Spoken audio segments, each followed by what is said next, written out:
For the modern consumer family, the idea is that the house maintenance should be done by professionals, and the maintenance of the house involves a structure and equipment that commodifies the tasks and makes them gender neutral, so that either spouse could say to the other, honey, we're having some problems with the heating, would you call the X company, call our expert, and have them come in and fix it for us.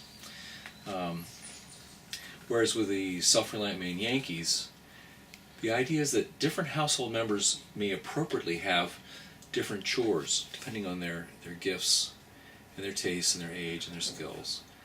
The classic stereotype of this would be, of course, that the husband with upper body strength would be out in the woods cutting down the trees, and the wife would be in the house during the day cooking and tending the fire. That's just one sort of variation on this. It could actually take lots of different forms. But the idea that in these practices of heating, that people can have different things that they like or enjoy or are good at, and that they have different chores based on age, gender, and so on, is a general feature of them for these folks. In terms of age, for the modern consumer family sort of view of things, retirement age is associated with physical challenges that make wood problematic as a heat source. Whereas for the self-reliant folks, working with wood is viewed as something that keeps people more fit, and that should be sustained as long as possible. It's going to keep you young.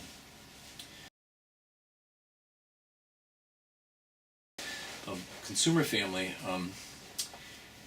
views that relationship as one that's mediated by professionals, by corporations, and by technology on the production side of things, bringing the heat to the house and installing it.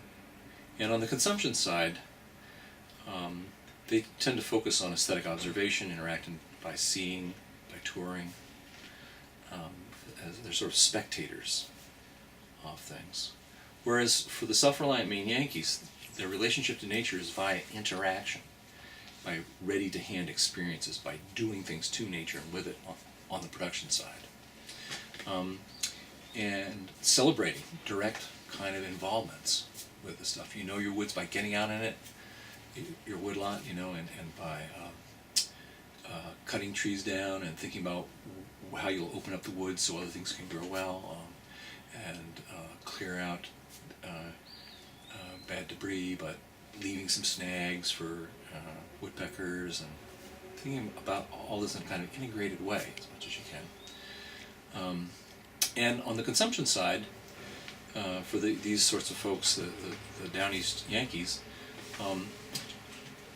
their relationship to the landscape is infused with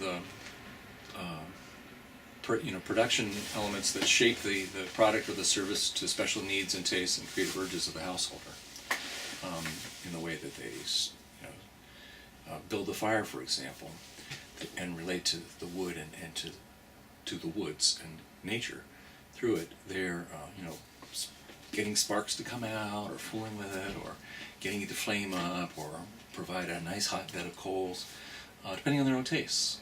But in whatever way they do it, it's much more interactive than someone who just sets a thermostat on the wall and leaves it for the week.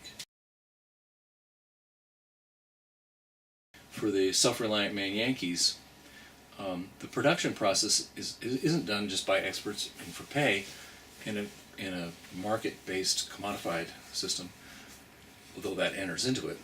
But it also includes ingenuity in the ways that they barter, that they're involved in gleaning woods from public lands, or getting them through gift, through family relationships and family activities, doing amateur work, building their own chimneys, or fixing their own fireplaces,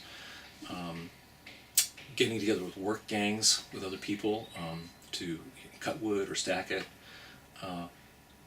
In other words, a variety of ways in which they're involved in partially commodified or completely uncommodified kinds of activity, in what's sometimes referred to as solidarity economics, to give it one kind of characterization.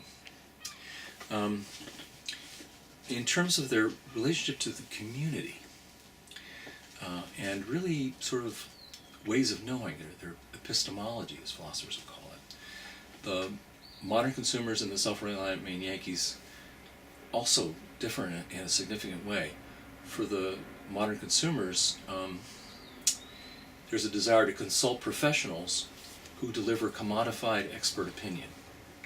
So knowledge is something that's produced by researchers somewhere, and it's distributed by the experts who come into your house and administer it.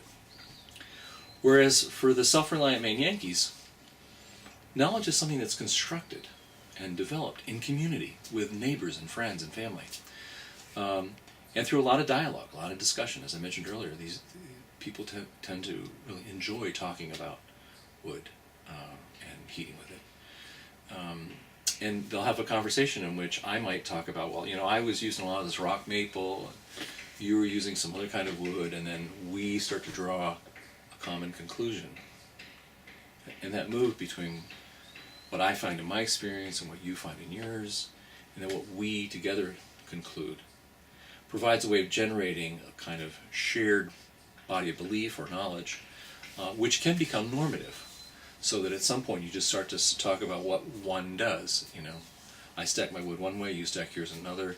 We talk about it, we compare notes, and we start to develop the view that, actually stacking it so the air can get at it and not too high, and you keep something on the top of it, seems to work best. And at some point that becomes what one does, or what one should do, or it's just the way it ought to be. At least this is the way we think about it. The modern consumer families seem to, view their way of heating as normal, as what one does in the United States, in New England, and they can tend to view wood burners as quaint, as irrational, as old-fashioned, as poor. People can't afford modern heat. Or as backwards looking. And in contrast, many of the self-reliant Maine Yankee folks, or people who are characterizing that way, see heating with wood as a source of personal and family pride and regional identity. And they may view oil users as unecological, irrational householders who are irresponsible and not self-reliant. They're taking risks. What are they going to do when an ice storm comes?